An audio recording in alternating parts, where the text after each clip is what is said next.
슈퍼 태풍 마와르가 덮친 괌에는 발이 묶인 여행객들과 교민들이 큰 피해를 겪고 있습니다. 공항이 정상 운영되기 위해선 적어도 사흘 이상 걸릴 것으로 보여서 불편은 계속될 예정되고 있습니다. 취재 기자 연결하겠습니다. 임성재 기자. 네, 통일외교안보부입니다. 네, 현재 괌에는 한국인 관광객들이 3천 명 넘게 체류하고 있습니다. 단수의 단정까지 게다가 의료 문제를 포함해서 여행객들의 어려움이 이만저만이 아니라고요. 네, 이 괌 현지에는 한국인 여행객 3,300여 명 정도가 발이 묶인 상태입니다. 공항 복구가 오는 30일쯤에야 이루어질 것으로 보여 현지 여행객들은 단수와 단전으로 인한 피해를 호소하고 있습니다. 이 YTN과 통화한 한 여행객은 아내와 함께 태교 여행으로 괌을 찾았다고 밝혔는데요. 이 머물고 있는 호텔에 물이 나오지 않아 며칠째 씻지 못하는 상황이 계속되고 있다고 전했습니다. 특히 열악한 상황 속에서 임신부인 아내가 복통 등을 호소할 때면 마음이 착잡하다고 말했는데요. 이 임신부뿐 아니라 우리 국민이 괌 현지에서 의료 서비스를 받기는 가격 등에 있어서 녹록지 않은 상황으로 전해졌습니다. 현지에서 열이 나거나 지병이 악화해 이 병원을 찾으려고 해도 쉽지 않은 상황입니다. 몇몇 여행객들은 한 번 진료에 적게는 $500, 많게는 $1,000를 내야 한다는 소식을 듣고 이 발걸음을 돌린 것으로 알려졌습니다. 숙소 사정도 여전히 불안합니다. 이 괌을 빠져나갈 수 없는 여행객들은 하루에 $100에서 $200를 내고 이 투숙 연장을 하는데 일부 호텔에서는 이마저도 안 돼 이 숙소 문제에 애를 먹고 있는 것으로 파악됐습니다. 여기에 태풍 피해로 길 사정도 좋지 않은 데다가 이 마트와 주유소에는 긴 줄이 이어져 있는 등 이 말 그대로 어려운 상황은 계속되고 있습니다.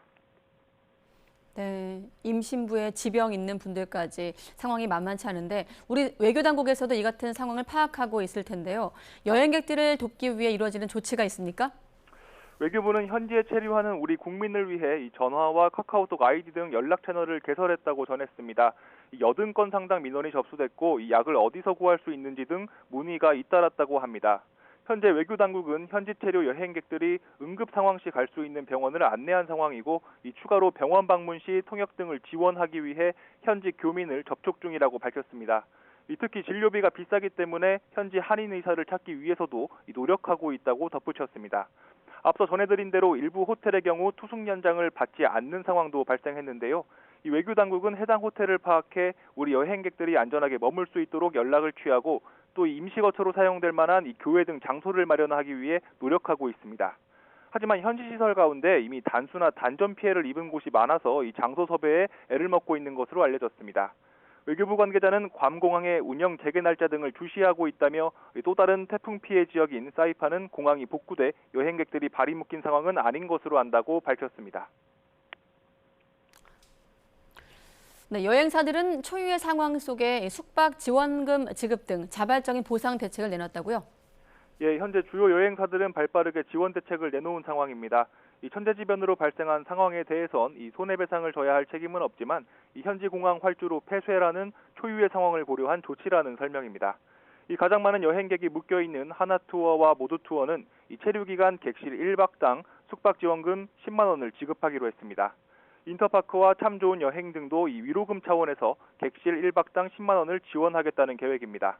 여행사들은 공항의 운영이 재개되는 대로 이 여행객들이 돌아올 수 있는 항공편을 확보하는 데도 이 최선을 다하고 있다고 전했습니다. 지금까지 통일외교안보부에서 전해드렸습니다.